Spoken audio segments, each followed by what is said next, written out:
You're listening to the Colts Blue Zone podcast with Mike Chappell and Dave Griffiths. Inside the Fox 59 CBS 4 podcast studio, welcome to another Colts Blue Zone podcast. Alongside Mike Chappell and Joe Hopkins, I'm Dave Griffiths. And after a, let's just call it an inauspicious 2-game road trip to start the season, well, you can finally turn the page to the home schedule of the Colts 2022 season as the Chiefs come to town on Sunday, Indianapolis, 1 p.m., broadcast locally, CBS 4. Blue Zone pregame show, 11:30 a.m., also CBS 4, of course. We'll preview the matchup with injury updates, keys to the game. We'll have some predictions. And just by the way, my predictions have been stellar still this year. I'm just saying. They're top-notch. So if you want to keep listening, if you want to know what's going to go on, just listen to me. I mean, Joe and Mike are fine, too. You're 1-0-1, is that what it is? Yeah, 1-0. Well, yeah. That's 1-1. 1-1. But you didn't pick a tie, so you're 1-1. Okay. What Fine. are you, Joe? He is the leader of us three, though. Yeah. I'm in last place because I took the Colts last But I week. believe I'm 1-1 as well, right? Well, yes.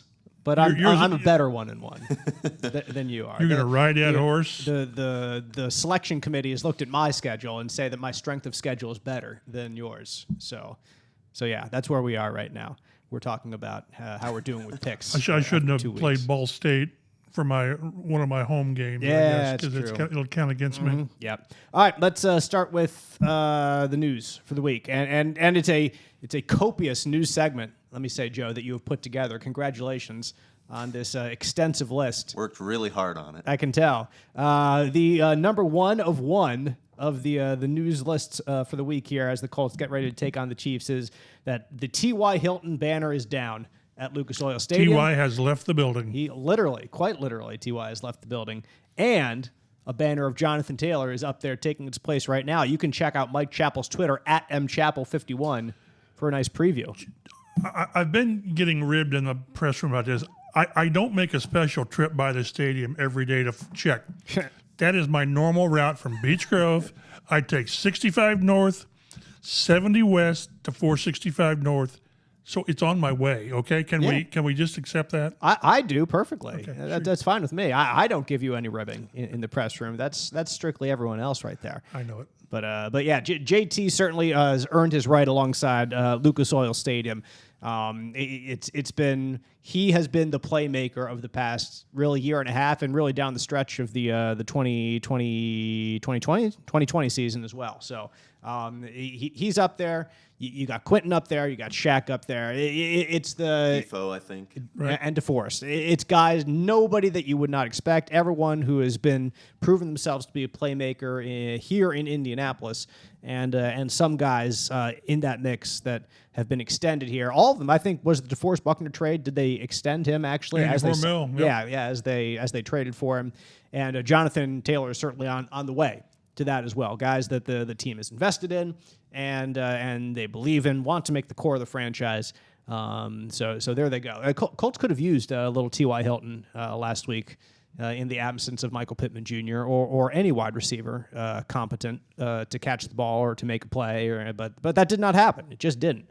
You look at who was out there, and I know you guys dissected it plenty. We don't need to go too much in depth for last week because there isn't that much depth to get to be perfectly honest. It's bad. Exactly, start to finish. But from the wide receiver perspective, When your leading receiver had more OPIs than he had receptions, it's not a good day. No, it was an awful day, absolutely awful, and it kind of throws into light just one thing from the offseason that we were wary about, and one move that. We were like, well, this might go well if Chris Ballard and Frank Reich are correct. It might not go well, but early returns in the season have not been kind to the Colts off season as a whole.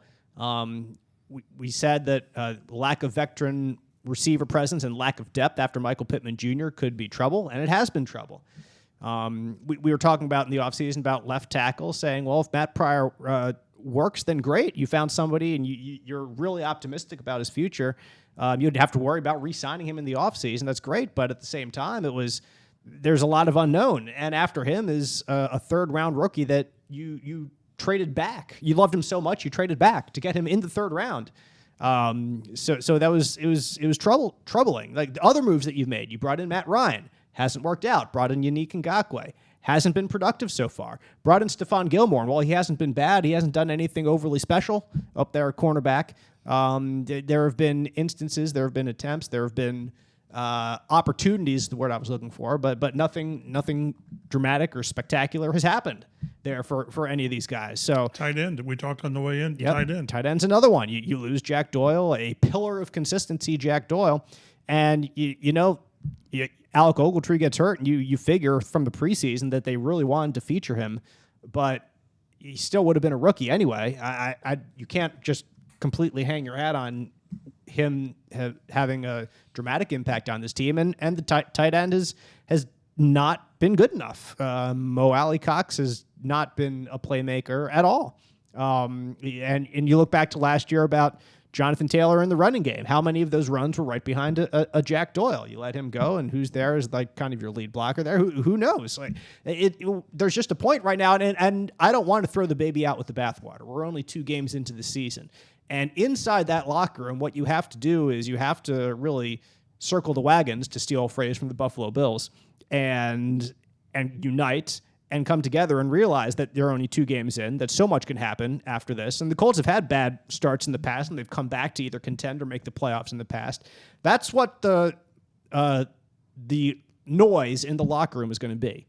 But the noise outside of the locker room right now is every bit of what it should be, because there are reasons to be concerned about this Colts season, because there have been reasons to be concerned, the same reasons all summer that we have talked about. So it's not like these are surprising, Chap, that these issues are just coming out of thin air. They're ones that even we in the lowly media have been able to pick out and see, like, this might not be so good for the team this year, while the GM and the head coach have kind of just brushed them to the side. We're at a point right now where you can't totally brush things to the side. You have to address these issues head on if you want to become better at them, or hide them in any way, and figure out a scheme to be better than you've showed for these first 2 weeks of the season. Yeah, what we were talking about is there were all of the moves. Normally I don't say all, but almost all the moves that were made and not made have not worked. And you went through them, and normally you think, well, if just 1 or 2 aren't quite what we expected as a team, we'll be all right. But when all of them haven't worked, and again, it was a consensus that the receiver room wasn't good enough. And you take Pittman out, and you see how much it's not good enough. And I've come to realize that the more deficient area is tight end. It's worse than receiver, and we're banging on the receiver. So, but I wrote about it yesterday. With all their issues, until the offensive line asserts itself, I don't know how this team gets its act together. And I think, in honesty, the first game at Houston, offensive line was winnable. It played well enough. They gave up 7 hits. Well, they threw the ball 50-some times. You're going to get hit. 2 sacks, and that was more just inefficient. The Wildcat blows up on them, and then the missed field goal, and they just weren't efficient. But they had 517. This is what's crazy. The first 2 games, 517 or 18 yards, the 8th most I think in Indy history since '84, and then 218, I think it was, at Jacksonville. It's like the 7th fewest since 2000. So, I mean, it's just crazy, the huge swing. Maybe this is a Jacksonville thing. Maybe it is. And they, styles make fights. Maybe Jacksonville's just got it. I don't know. And these guys will get tired of hearing it. But like, I think it was Ryan Kelly said, if we don't figure it out, it was Quentin Nelson, if we don't figure it out, it'll happen again. And it'll happen when Jacksonville, we meet them again. So, but almost everything that they did has not worked. It's only 2 games, and I realize they can get it turned around, but generally you would say, it's 0-1-1, but we've got this. We've got the offense is showing signs, the defense, boy, we're getting that to the quarterback. There's nothing you can hang you're on your second kicker already. So there's nothing to say we're going to turn it around. Sunday against Kansas City, we'll see. The last time they played these guys, they put them on them pretty good with Jacoby Brissett. So we'll see. That's what's great about the league is things can change quickly.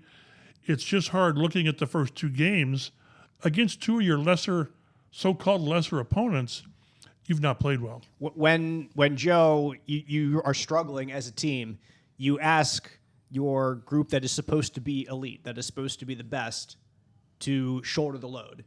The Colts have built, Chris Ballard has built this team around the trenches. Offensive line, defensive line, really offensive line in particular, I would argue, with a first-round pick at center, second-round pick on one edge, a all-world, all-time payment at least, left guard. And in week two, they did not carry their weight. I wrote about it after the game. Chap wrote about it already this week. You're kind of piling on the offensive line in a sense, but it's understandably so, because if you want to give credit to the offensive line during those times when things are going well, they deserve the blame when things are clearly not going well from the offensive standpoint.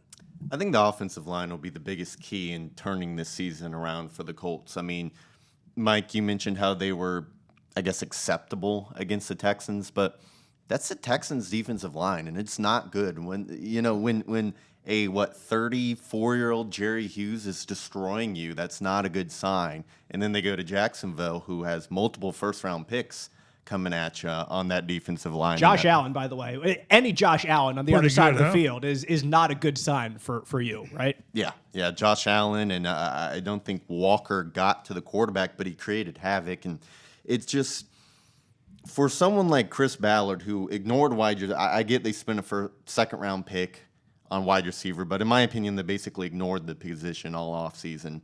And then say, the DNA, what I do is invest in the trenches. Well, you lost two starters on that offensive line, and all you did was add a third-round pick. I get they have Kelly. Kelly has been disappointing. Ballard didn't even draft Kelly. That was Grigson in 2016. They got Quentin Nelson and Braden Smith in the same draft, but since then, I have not seen that kind of offensive line investment that Chris Ballard harps on and says that he believes in, and that's what he does. And it's shown. The offensive line has gotten a little bit worse year after year following that great 2019 season where I believe the starters played every game together. Go ahead, sorry. I guess my final thought on the issue, and I do think they can still turn it around. I do think they have talent on the offensive line, but we kind of talked about it in the offseason. This team is basically built for 1980s football. They want to pound the rock, be built in the trenches, invest very little in their wide receivers. That's not how the game is played today anymore. So I just think it's interesting, and when you start to lose, you start to question the decision makers and what they're doing and what the plan is with this team. There is a reason that Mike Chappell called Anthony Costanzo his most indispensable Colt year after year after year after year. You can't hide a substandard left tackle. No, you can't. Can't do it. And right now they have one or two, as the case may be. And if you have zero, if you have two, you have zero left tackles. How many teams rotate left tackles because they want to? The list starts and ends, I think, with your Indianapolis Colts. What a cheery start to the podcast. I know. Hey, guys, welcome to another Colts Blue Zone podcast. Yeah, glad to have you along. Go ahead. Hope you've stuck with us this far. If you want to keep going, we can talk about Carson Wentz and how he's better statistically in every category than Matt Ryan so far. I'm not going to do that yet. I'm going to wait until at least the quarter. But you're going to wait. I'm going to wait at least until the quarter point of the season. Now, it would be way too. Don't worry, I've been bringing it up every Monday. There you go. What does Hancock Health's membership in the Mayo Clinic Care Network mean for you? It means our independent health network now has access to the knowledge and resources of the world leader in medicine. It means your Hancock Health doctor can now consult with Mayo Clinic specialists to confirm a diagnosis or treatment plan.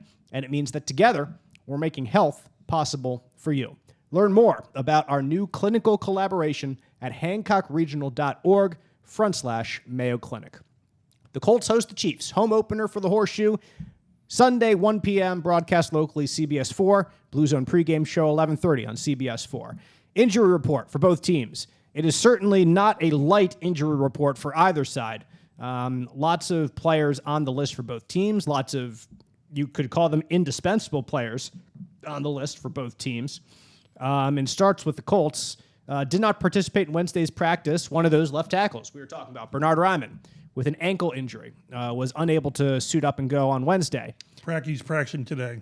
Good news. So he is out there today. Chap scouring the Twitters for the fine folks who are out there right now. We have decided to forego our right to view 15 minutes of Colts practice to come and chat here together for your benefit. Limited participant on Wednesday, Michael Pittman Jr. with his quad, defensive tackle DeForest Buckner with his hip, defensive end Yannick Ngakoue with a back. Full participant in Wednesday's practice includes Shaquille Leonard with his back surgery, linebacker Zaire Franklin, a shoulder injury, wide receiver Alec Pierce, still working through his concussion protocol, but encouraging to see a full participant, defensive tackle Grover Stewart, shoulder injury, safety Julian Blackman. Do you know what Blackman was, Joe? I'm sorry. That's okay. You just shoulder. Shoulder was another shoulder. Yeah, I think it was. So it was both Grover and Julian both had a shoulder dinged up.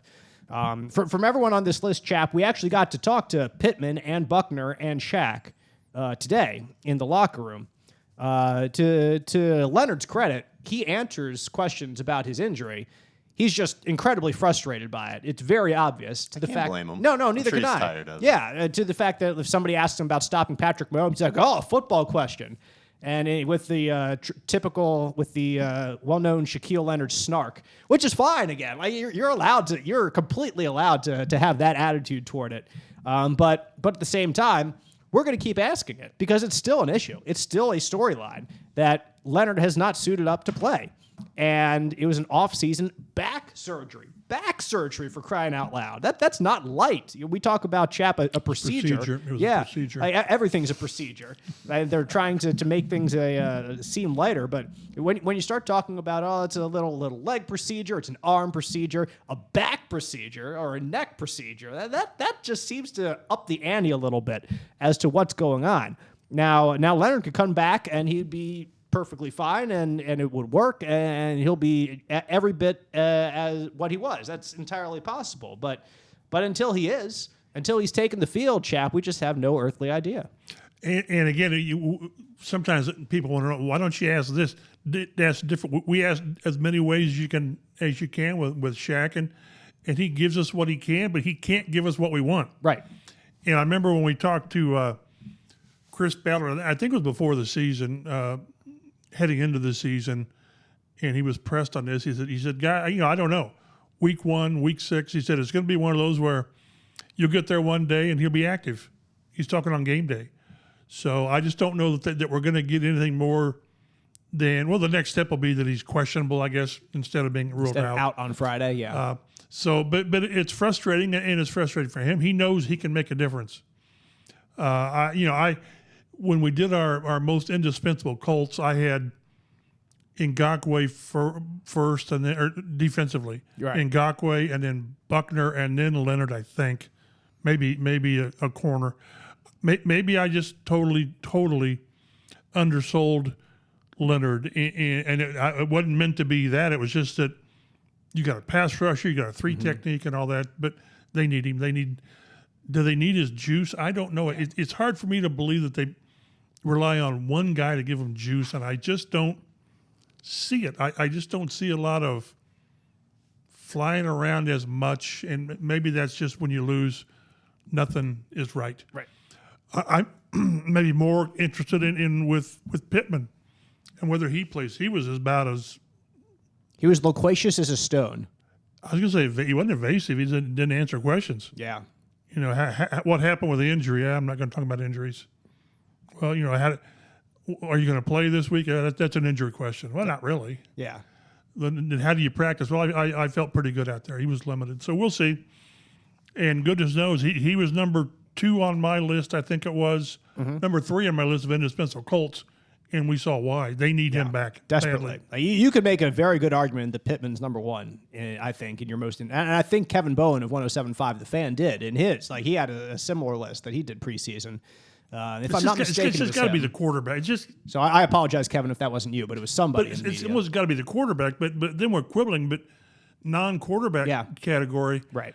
I thought Taylor, because of what what the Colts want to do with right. him. Like how they want to make him but you can't center. do what you want to do if you can't throw the ball. Right.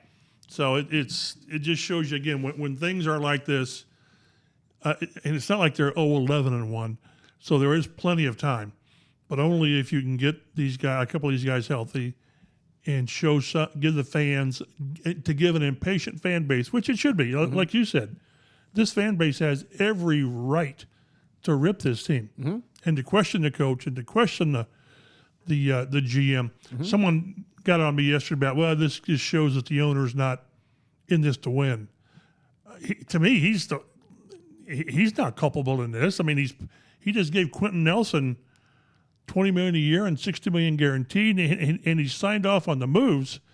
Maybe what he should have done is been more persuasive in getting things done as far as personnel wise. But when it's like this, the general manager and the coach are in the crosshairs, and they deserve to be.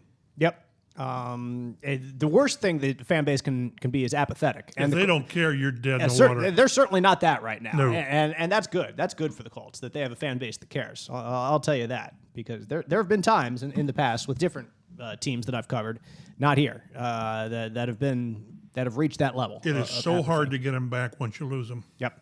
What else do we want to talk about here? Alec Pierce, with a full participation, he can clear concussion protocol. I get the impression he's okay. that close to going. He was out there working out pregame down in Jacksonville. I have a feeling he was really close last week. He just couldn't do it. Remember, he didn't practice on Wednesday. Yeah. So it kind of put him a day behind. Right. I just think all they're waiting for now is the practice and then the asymptomatic, and then have the independent neurologist clear you. Yep. So they're on the way there. So we'll keep our eyes out on Colts injuries throughout this week. DeForest Buckner says his hip is nothing, by the way. Told us that in the locker room. So as he's been kind of listed on injury reports in the past couple weeks, expect the same this week. Expect him to play. Seems like it's what's going to be standard operating procedure, at least early in the season here with Buckner. Looking at the Chiefs. Oh, yeah, by the way, follow us at Colts Blue Zone on Twitter. That's what I was going to say. To follow with these injuries throughout the week. Updates from Thursdays and Fridays practice will be retweeted and certainly commented upon and all that jazz. Chiefs injuries this week. Did not participate in Wednesday's practice. Kicker Harrison Butker. He missed last week. But they signed a second-year kicker, Matt Don't Call Me Danny Amendola, 2 for 2 last week for them. And heck, if you don't have him, you have their safety. What's his name? Yeah, Justin Reed. Justin Reed, I think you're right. Who's making field goals left and right. So both of Amendola's kicks were under 40 yards, so they were short kicks. But nevertheless, if you have the Chiefs' offense, they make them shorter kicks than longer kicks more times than not. Also, defensive end Michael Dana out with a calf injury in Wednesday's practice. Limited on Wednesday, Mecole Hardman, wide receiver with a heel. Limited Wednesday, Marquez Valdez-Scantling, wide receiver with a hip. 2 more wide receivers had full practice on Wednesday. Juju Smith-Schuster, shoulder injury. Wide receiver Justin Watson, chest injury. Also, Orlando Brown, their left tackle with a knee injury. And guard Trey Smith with an ankle injury. So a couple guys that you're concerned about a little bit here and there, but with Butker is a real weapon at kicker. He can make 56, he's one of the best 58-yard field goals. Just one other aspect to that Chiefs offense that's scary, that even if they only make it to the 35, it's almost automatic 3 points anyway there. But when you look at their participation with 4 wide receivers is a lot, Joe, and wide receiver this year is certainly a big question for Kansas City. We'll probably talk about this a little bit more, but we can certainly touch on it now. With Tyreek Hill gone, they were certainly expecting or hoping that some other guys could step up. Early on this season they have, and it'd be certainly nice to have them healthy from their perspective for sure. Yeah, and I'm not sure how major any of these injuries are. The one to watch, obviously, Mecole Hardman and Valdez-Scantling can beat you deep, so you got to account for them because they're dangerous. But after watching what Christian Kirk did to the Colts from the slot last week, I think Juju is kind of the guy. Like if I was, going to place a bet or talking fan, I think Juju Smith-Schuster's in line for a pretty good week. Just looking at how this team defended slot receiver last week. Let's get into the Colts matchup with the Chiefs. 1 o'clock kickoff once again, broadcast locally on CBS 4. The last time, the Colts played the Chiefs was 2019. They won 19-13 inside Arrowhead Stadium with Jacoby Brissett at quarterback, and that was the year Kansas City went on to win the Super Bowl. That was the Komoko Toure game. That things had finally reached their peak. That Komoko had achieved his ascendancy to pass rushing great. And Joe... in the fourth quarter, his ankle snaps. Exactly. Snapped right in half. Yeah. No, I remember that game pretty well. I had a few adult beverages and went online after the win and bought my Run the Damn Ball hat. Nice. I was Because how well do you remember it then if you had your adult beverages? You remember it enough. Well enough. Yeah, it was. I was walking around the house saying Andrew who, and I've come to regret those statements. Yes. Well, that's what happens in the brutal world that is the NFL. But I enjoyed the win. yeah, you can. One thing that's very interesting about Patrick Mahomes, Chap, is something that you've been tweeting about this week, and that is the list of quarterbacks that have beat him. And the list is not a long one. He's something like 60-16 in his career. 16, including playoffs. Including playoffs in his career as a starter. And of those 16 times that he has lost, there's a couple quarterbacks that have beaten him twice. Obviously, you play in the division. You play some of these Brady's teams. beaten him twice. I think Joe Burrow, has he beaten him twice? But Beat him twice last year. Josh Allen, maybe. the once or twice. the names on that list are elite quarterbacks. Most of them. And then you get to the quote unquote bottom tier, and Ryan Tannehill and Jacoby Brissett are really that too. And we'll throw Tannehill in there because he's not on the level of Joe Burrow. He's not on the level of Tom Brady. He's just not. I think Justin Herbert was in that list last year. I want to respect. Wilson. Yeah, I want to respect what Tannehill has done with Tennessee over the past couple of years because he's led them to the playoffs. He led them to the number 1 seed in the AFC. But I'm not putting him in that category. And even he would be a step above Jacoby Brissett because he has been a consistent starter in the NFL. Brissett is certainly the quote-unquote bottom tier of quarterbacks that have beaten the Chiefs. The Colts won that game, Chap, because of defense. They won that game because they contained Mahomes. They won that game because they controlled the line of scrimmage, especially on defense. And that you see the recipe to beat a team like the Chiefs. But you just realize with his record, 60-16, with the quarterbacks that have beating him, how hard it is to do that, especially when you have a quarterback who is not considered one of the elite QBs in the NFL. Well, again, it's you, and we'll get to it a little bit later on here, but that's the pattern that most teams without the elite quarterback takes. You have to control the ball. And what Marlon Mack have 120 some yards or whatever it was. 132. Was it 132?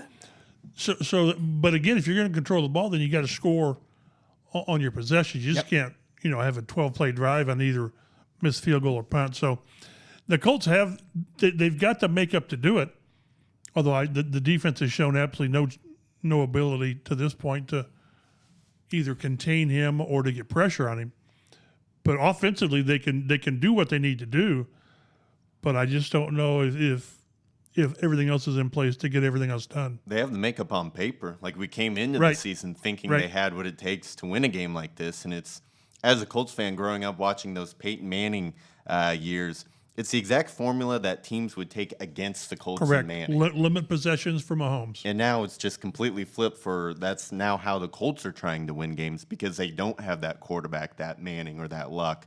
So it's going to be interesting to see if the Colts can finally implement the kind of game plan and formula that we kind of went into the season expecting them to do against one of the best teams in the NFL and with a winless record through 2 weeks. The Chiefs are not 2-0 this season by accident. They've reached the AFC Championship 4 straight years. They came in once again with sky-high expectations this year and a very tough AFC West. Whenever people were talking about the AFC West this offseason, by the way, guys, and Joe, I'll direct this to you, yes, the Raiders made the playoffs last year, surprisingly. They had a ton of momentum at the end of the year. The Chargers are on the up with Herbert. You figured the Broncos were with Russell Wilson. They have yet to really take off. But every time that I heard this discussion, I was like, Mahomes is still in this division, right? The Chiefs are still in this division. I mean, I know it's going to be tougher for them, but the road to the top of the AFC West and to really the AFC crown goes through Kansas City. They've been to the championship game 4 straight seasons. I remember when I was growing up and the Eagles were making this run. They didn't get the Super Bowl that year like the Chiefs already have, but it was 4 or 5 straight years in a row the Eagles made the NFC Championship game. The path always went through them, no matter how better the Cowboys looked or how better the Giants looked. it's the same thing right now with the Chiefs over there in the AFC. If you want to get to the top of that conference or the division and the conference, they're the guys that you have to knock off, and they've proven in the past that it's really difficult to do so, no matter who's lining up against them. Yeah, and they lost pieces. There's reasons, the media and people started questioning this team. That's a they good lost point. Tyreek Hill, who's one of the probably best 5 receivers in football. They lost Tyrann Mathieu, who's a playmaking defensive back. They lost one of their starting outside cornerbacks. Gosh, I'm blanking on his name right now. He signed with San Francisco. But they lost several important pieces to this team. But when you have Patrick Mahomes, when you have a good offensive line, you can still get a lot done. Yeah, I was going to say, that offense is still tied for second right now in points per game, better than 35 points per game through 2 weeks. They're fifth in total yards, 403, and perhaps most important, they're tied with the fewest turnovers with just 1, contrary to the Colts, who have turned the ball over, I believe, 5 times this year. All of them courtesy of 4 Matt Ryan interceptions and 1 fumble, I think, that he lost. And I think he's fumbled the ball 3 or 4 more times than that. He's fumbled 5 times. 5 times. There we go. Those 5 snaps. times. At least I didn't see any snap issues in week 2. That was better. There you go. And the place kicking was fine. Yeah, exactly. The place kicking didn't lose the game. McLaughlin was flawless. Exactly. It was perfect. There you go. Well, yeah, he had 1 kickoff. I think that was all he did, And right? it was great. Yeah, it was fantastic. It was a good one. Beautiful. It stayed in bounds. We point out positives there. Defense for Kansas City certainly has not been It's just okay. Yeah, it's not the steel curtain by any stretch. They're 18th in points allowed. They're allowing 22.5 per game. They're 19th in yards allowed, 341 per game. They're averaging only 3.9 yards per carry. Every time you can keep a team below 4, I think that's pretty good. They have 5 sacks on the year. The Colts have 3 sacks, I believe, themselves.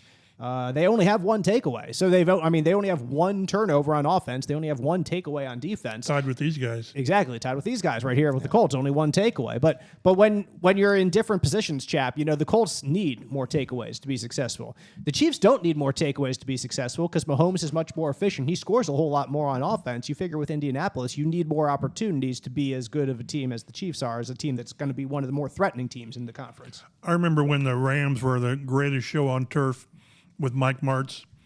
They routinely led the league in turnovers because they didn't care. Because they were going to be aggressive because they knew that they were going to make more plays than you could make. So that's why it's when we get to the keys, it's just Mahomes is going to make plays. Because that's who he is. He's got, I think, touchdowns to 6 different receivers. So it's going to be tough what they need to do, but it's going to be fun to watch Mahomes. He is just, and he's still young. He's the kind of, when you go through this stretch, that's when people say also, they look around and they see the quarterbacks that you don't have. Well, these guys, you look like last week with Trevor Lawrence. Wouldn't mind having Trevor Lawrence with a good coach because this kid can play. Whether he's elite, I don't know. But you can build a franchise around him. So it's, like you say, this is a tough thing to do. Primarily on Sunday, because I don't know how they get it done offensively, but it's going to be curious to see how they. I don't see these guys getting into a shooting match with KC. I just don't see that. So, but Mahomes is going to be fun to watch. Joe, one of the remarkable things about Mahomes is, unlike the greatest show on turf, Rams, that Chap mentioned a few minutes ago, even though he's a big play quarterback with a lot of big plays, he does not commit those turnovers. He does not throw the interceptions, takeaways. He has 0 interceptions this year, 7 touchdowns. He completes 73% of his passes, which is being aggressive. I mean, there is some short stuff in there, but he's aggressive too. Quite a bit. So whenever you go up against him, it's not like you can count on some faulty decisions. Like he has the weapons to get open, and he has the arm to get him the ball wherever they are on the field. Yeah, and there's been a lot of talk this week about Mahomes going up against Bradley's defense and the single high safety. And you look at, obviously, different players, but you look at how Mahomes performed against Bradley's defense last year, faced the Raiders twice. The Chiefs put up over 40 points on both occasions. I think one of the game they were helped out by a defensive touchdown. But one of the games, Mahomes, 400 passing yards, 5 touchdowns, no picks. The other game, Mahomes was 20 of 24 for 250 yards, 2 touchdowns, no picks.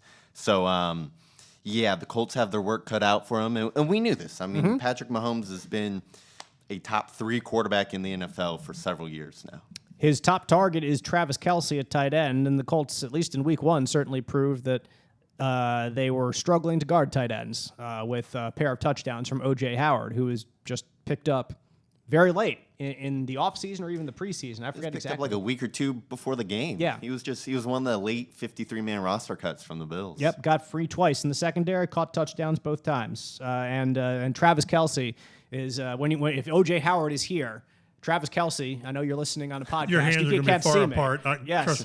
Then Travis Kelce is up here. So he's a first or second team All-Pro in 6 consecutive seasons. Leads the team with 13 catches through 2 games, 172 yards, a touchdown. And, the Colts, Joe, you point out right here, the Colts have allowed 12 catches, 114 yards, and 2 touchdowns to tight ends this season. So O.J. Howard and Evan Ingram and Dan Arnold. Evan Ingram didn't look too bad last week. No, he didn't. He looked just fine against the Colts secondary. So, Chap, you got to be able to stop some tight ends. And Travis Kelce can do a lot of different things, too. If Mahomes can hit you short and hit you long, Kelce is just right there, too. He can do the short routes and move the chains like Jack Doyle always did so well for the Colts. He can beat you over the seam like what's his face did, Eric Ebron did, and gain big 20-yard, 30-yard plays. And there's just so many ways that a guy with his abilities can beat you. When you've got the people that Mahomes has, what it does is it exposes your weak link. Yeah. And if you've got a weak link or two on defense, they're going to find it. Mm-hmm. And whether it's trying to match somebody up on Travis Kelce or whatever, I don't know, but they're going to find what it is. And oh, by the way, if you pay too much attention there, they'll sit there and they'll run you for 130 yards. Mm-hmm. So it's this. We knew, like you guys said, we knew this was going to be one of the toughest tests all season, not just early in the season. And you just wish the Colts were coming with more juice than what they are. Yeah, that's one thing that the Colts really have struggled. If we focus in on just attacking the interior of the field, Joe, in the passing game, whether it's the slot, like we talked about earlier with Christian Kirk having a heck of a game, or it's the tight end. It hasn't quite been as much on the outside. I think that Gilmore and Faison is what we talked about earlier, saying that the offseason acquisitions haven't really worked. I'm not saying that Gilmore and Faison haven't not worked, really. Like, you're not seeing them getting burned deep left and right at all. They've been okay. They haven't made any specific plays either, any splash plays so I don't want to be hard on them, but where the Colts have given up where the Colts have given up yards has been seemingly through the middle of the field in the passing game, whether it's through the slot receiver or the tight end. So. Yeah, and this is a team like they got Kelce, they got Juju, who's not elite, but he's a solid player. Clyde Edwards-Helaire has 2 touchdown receptions this year, so he can do some things in the middle of the field, coming out of the backfield. So this is a team that is basically beat. Obviously losing Tyreek Hill hurts you. Anytime you lose a wide receiver of that caliber, it makes it difficult. But they've kind of not tried to replace him with any one player. They just got several guys who have very different skill sets, and so they have specific weapons who can beat you in specific ways, and you really just have no idea. But last year, you knew, okay, they're going to go to Tyreek and they're going to go to Kelce. This year, it's like, well, they got Kelce, and then who knows what Patrick Mahomes is going to do on any given play, because he could go anywhere. It's made them, I'm not going to say more dangerous, but differently dangerous. And he gets plenty of help, Mahomes does, from his offensive line, which is spearheaded by left tackle Orlando Brown. Very talented group. Has only allowed the third fewest sacks last year, only 28. As of this year, through 2 games, they've allowed one sack. That's it, through 2 games, as opposed to the Colts, who've allowed 7 sacks in their 2 games. But the Chiefs are also averaging nearly 5 yards per carry this season, in the top 10 in the NFL. They don't run it all that much. I think they're averaging around 100 yards rushing per game, which is not in the top half of the league, if I'm not mistaken. Let me look real quick. I have it right in front of me. Rushing yards. Yeah, 110 yards per game. They're 16th, so they're right there in the middle. They obviously want to pass more so than they want to run, but when they do run the ball, Chap, they're effective running the ball. So it's not like you can just completely drop everyone back into coverage and key on Mahomes and hope that your front 3 or 4 can get pressure, because with Clyde Edwards-Helaire, the Chiefs have proven that if you're going to give them the run, they can run the ball. And that's what we were talking to a couple of defensive players this week. Yannick Ngakoue said, we're playing the run pretty well. Well, but you're not playing the pass very well. And one run did get away from it where Robinson went for 37 yards. So it's like I say, if this defense has a weekness overall or Sunday, Mahomes will find it. Chris Jones anchors their defensive tackles, one of the best in the league. You talk about the best defensive tackles in the league, and Aaron Donald's up there. A lot of people here in Indianapolis will put DeForest Buckner there, rightfully so. And Chris Jones is in that discussion as well as one of the best interior defensive tackles in the league, especially when you're talking about getting into the backfield and disrupting people in the backfield. The Chiefs, he has 2 sacks. Both came last week against the Chargers. Has 41 sacks over the last 4 seasons. So, Joe, the interior of the Colts offensive line is going to be put to work yet again. And last week against Jacksonville, the interior really had some trouble. It was really the stunts and the twists that gave them issues. But you have a guy who has the talent of Chris Jones. I mean, it's no step down from a Josh Allen that they just saw last week. It's just a guy at a different position. Yeah, I'm sure what they're going to do is put Chris Jones right over Danny Pinter and just let him go to work and basically force the Colts to double-team him. Because this is a team, edge rushers aren't, there's not really an edge rusher on this team that scares me. They had the first-round pick, Karlaftis out of Purdue, who has a lot of talent. Up. 2-2. He has pressures, but I don't think he has any sacks yet this year. So the Colts, if Pinter proves early that he's struggling with Chris Jones, they might have to just go ahead and double-team and take their chances on the edges. Karlaftis, a worker, man. He just, every play is 100% and is tough. And that's I guess that's Purdue right there. That's what they produce. And we've seen it before in the past of guys who have made the NFL, and it's the same thing with him. Let's get to our keys to the game as the Colts get set to host the Kansas City Chiefs on Sunday. Run the ball, control the clock. Joe, this is about as obvious as you can get. If you want to beat Patrick Mahomes, don't give him the ball. Exactly. And what I kind of did throughout this was just compare it to how they won in 2019, because I'm not sure how these teams want to play is all that different. The Colts outrushed Kansas City 180-36. They dominated time of possession, had the ball for over 37 minutes. Marlon Mack ran for 132 yards on 29 carries. Jonathan Taylor just needs to have a big day. He simply does. Week 1, 35 touches, 175 yards, and a touchdown.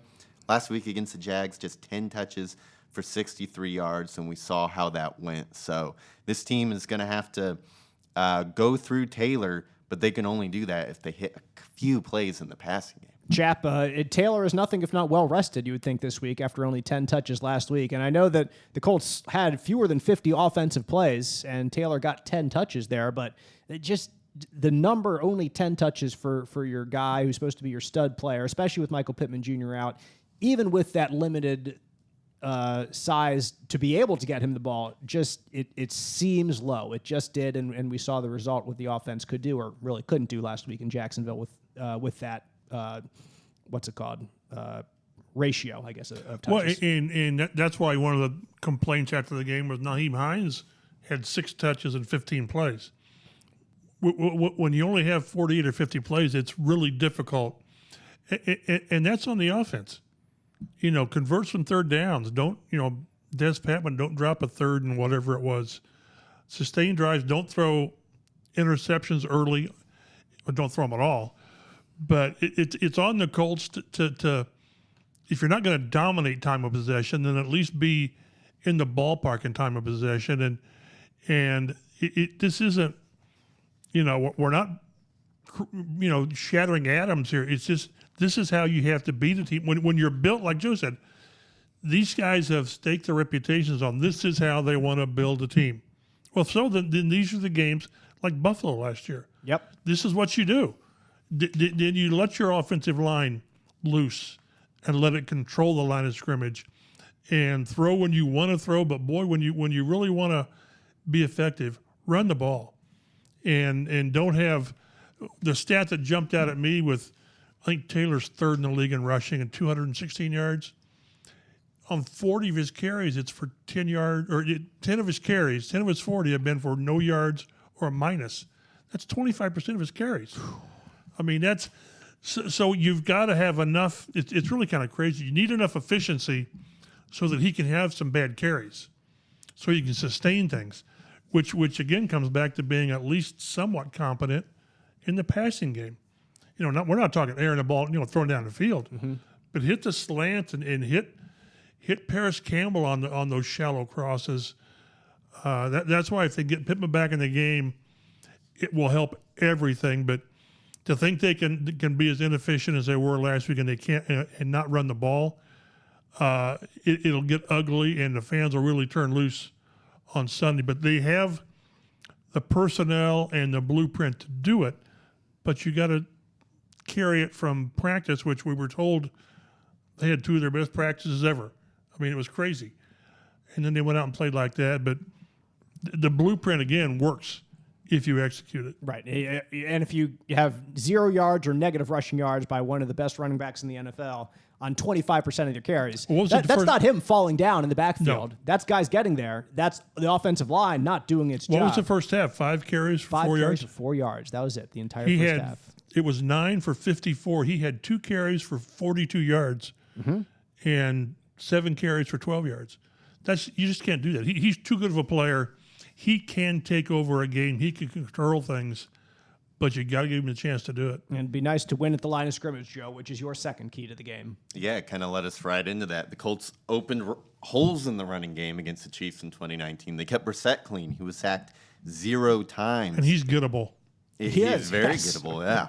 I would not say he's any less gettable than Matt Ryan. They're probably about the same level.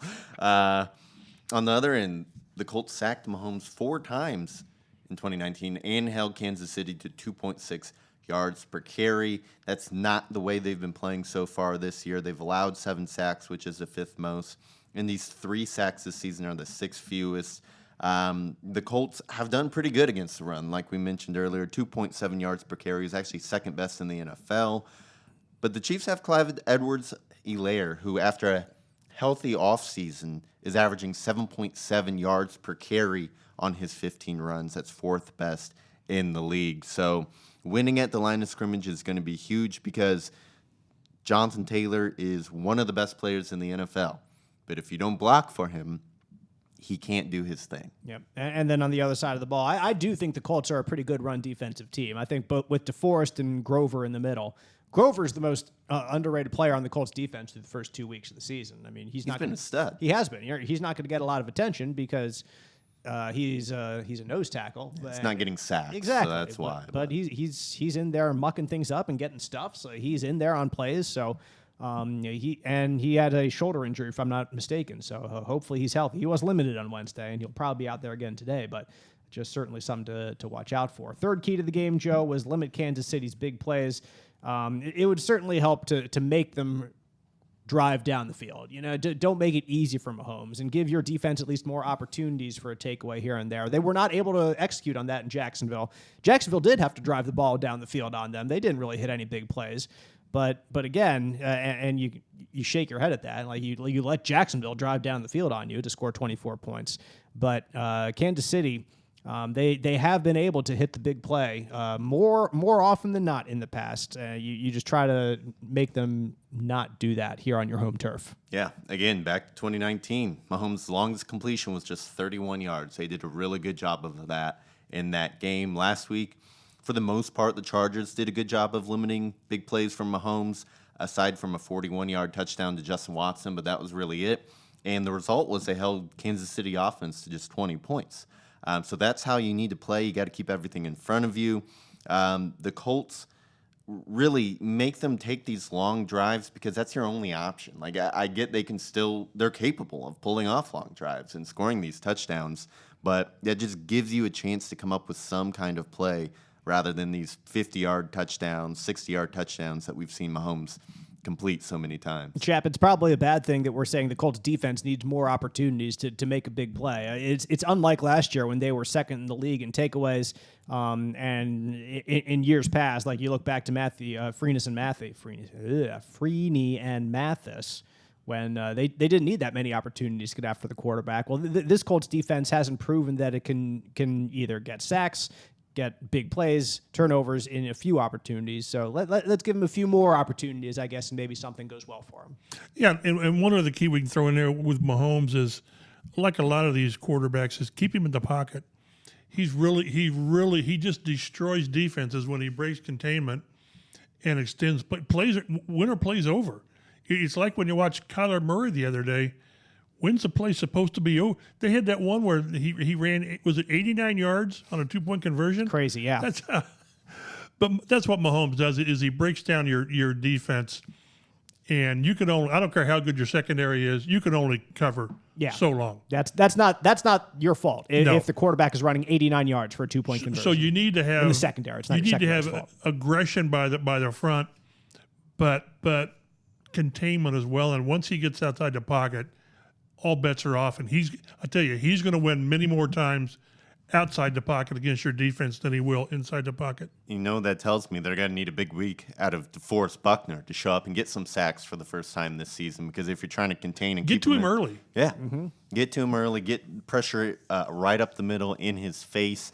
I think Buckner's going to be playing against a good interior against Kansas City. Trey Smith is fantastic. Creed Humphrey is a fantastic center. In that left guard, they got Joe Tooney, who is up there with Quentin Nelson as far as the highest paid guards in the NFL. But Buckner's making a lot of money himself, and so they're going to need him to show up this week. As they say, those guys on scholarship too, you know? Yeah. So. And they're getting a lot of NIL money also. Oh, my goodness, quite a bit of it. Since 1951, Hancock Health has been centered around you. And now, as a member of the Mayo Clinic Care Network, our services are amplified by the world leader in medicine. We were selected by Mayo Clinic because of our commitment to caring for East Central Indiana. Now, our local experts are taking that commitment further by consulting with Mayo Clinic specialists and working together to make health possible. Learn more at hancockhealth.org/Mayo Clinic. Predictions for this week. FanDuel has the Colts not favored, excuse me. They are underdogs, 5.5 points. They were 6.5 earlier this week. My goodness. So the line is crept over there. Crept. A little bit lower. Trying to get people to get on Colt there. Over under at 50.5. So they're predicting something along the lines of a 27-22 ball game, 28-22. For FanDuel is for the Colts and the Chiefs this weekend. Or 49-3. Or 49-3. Well, we're talking about the 5.5 point. I got Gosh, you. Okay, Jack, I was the geez. over-under. Okay. Sakes alive. Your You had to make it negativity, hard. I was your just like, negativity oh. is not needed here from the guy over here who's predicted the Colts to lose the first 2 games of the season. So the only That's one right. of This us. is predictions segment. This is Dave's Exactly. time This to is shine. my segment. It's guys. not a sprint, it's a This is what we marathon. do. Yeah, exactly. So, like, I was really, really tempted to take the Colts this week. I really was, just because.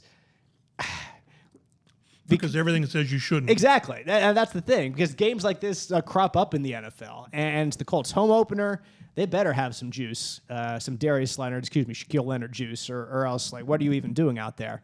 So I agree. Weirdly, I feel better about this game than I did going into Jacksonville. I feel better than the first 2 games for sure. I felt horrible about the first 2 games. First one, just because it was the season opener. Colts can't win season opener. Last week in Jacksonville. I've seen too many games in Jacksonville to have any confidence in the Colts winning in Jacksonville. I just don't.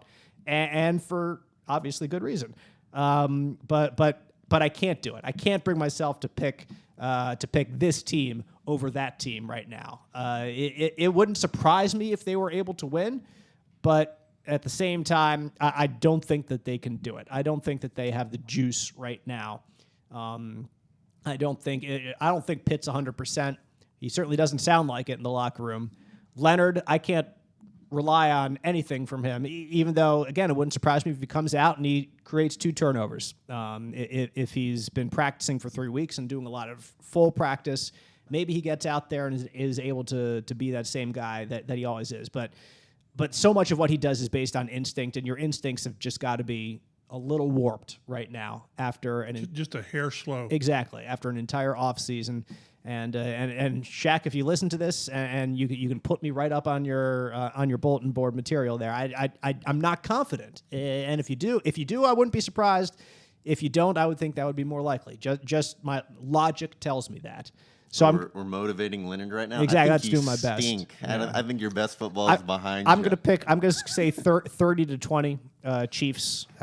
So the Colts drop their home opener inside Lucas Oil Stadium. Chap, you'll go next. Joe, you wrap us up. Let's do it. I keep creeping closer, and there are, every year you lose games you shouldn't, and you win games that no one thought you'd win, and this is kind of one of those. But I can't go there. I've got 30-24, and I had it a bigger spread early, but I'm talking myself into the fact that the offensive line will play better.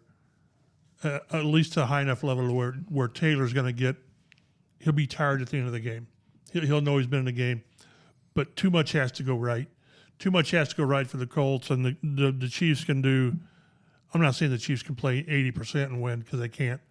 Teams are too close, but too much has to go right for the Colts. So I'm going 30-24 Mahomes. Obviously, I was joking when I was saying Leonard stinks, but my attitude with this team is they stink until they show that they don't stink. They have stunk the first 2 weeks of this season. Now they're playing by far the best team they've seen all year.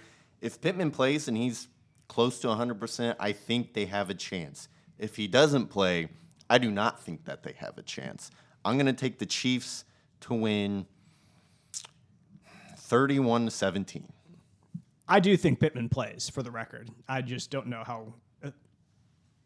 how good he'll be. If like he just didn't sound confident. He didn't sound anything, to be fair. He just like I'm not answering questions about the injury. So it's a great follow on Twitter. It's a group of NFL doctors, Dr. Peter Chow, and from the Colts Blue Zone account, I kind of quote tweeted it. They had an article about Michael Pittman Jr., and they said, there's a concern about Pittman's ability to accelerate off the line of scrimmage given his quad injury, although we do think he will suit up this week. So how explosive will he be is the question. Just being on the field will make a difference. Right, just be out there. Because when we saw what it was when he wasn't. Yeah. And to the surprise of nobody in this room or really elsewhere. That'll wrap things up for this Colts Blue Zone podcast. You can watch the Colts and the Chiefs Sunday if you're in Central Indiana on CBS 4. Join us at 11:30 a.m. for the Colts Blue Zone pregame show as well. Joe and Mike will be back here on Monday to wrap things up from that game, discuss takeaways, and of course, we'll all three be back next Thursday to preview Week 4 as the AFC South race continues against the 0-2 Titans. Second place Colts. That's right. Number 2. Here we go. Colts ahead of the Titans in the standings right now. That's all Jim Irsay wanted this offseason, right? Be ahead of the Titans. That's what he was saying. So we'll see what happens. Thanks for listening. We'll see you next time on the Colts Blue Zone podcast.